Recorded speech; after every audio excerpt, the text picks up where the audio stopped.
Oggi si è parlato tutto il giorno di mafia e di infiltrazioni mafiose in Veneto.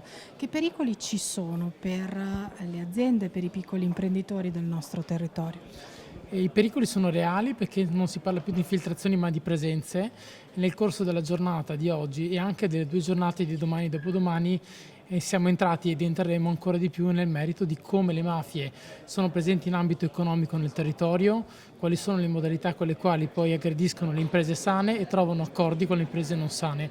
Quindi sono tutta una serie di elementi importanti, conoscitivi, non soltanto per il mondo delle imprese ma anche dei cittadini, per fare d'argine. Ci sono dei settori, se ci sono, più interessati di altri e che tipo di azioni può fare il cittadino o l'imprenditore per difendersi? Allora, diciamo che le mafie sono presenti in tutti i settori economici tradizionali e non, anche nel nostro territorio. Quindi non ci sono settori economici dove le mafie non sono presenti. Quelli dove maggiormente sono radicati in Veneto sono ad esempio i classici edilizia, trasporto, turismo, anche ristorazione. Poi sono presenti anche i mercati nuovi come nuove tecnologie, criptovalute. Per quanto riguarda il settore degli appalti, opere sul PNRR, lavori relativi alle infrastrutture, ad esempio pensiamo alle Olimpiadi invernali Milano-Cortina.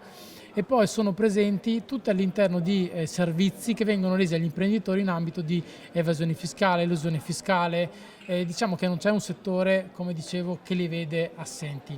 L'importante per il cittadino, l'imprenditore, l'operatore è quello di sapere che ci sono presenti e poter capire che una dinamica di mercato irregolare non è legata soltanto a una criminalità comune, ma può essere anche legata a una criminalità mafiosa. Se io ti offro un servizio a un prezzo al di sotto di quello di mercato, devo poter pormi la domanda se mi sto rivolgendo a un operatore mafioso che mi può fornire un servizio a un bene più basso perché deve semplicemente riciclare denaro o perché vuole immettersi nel mercato per diventare egemone.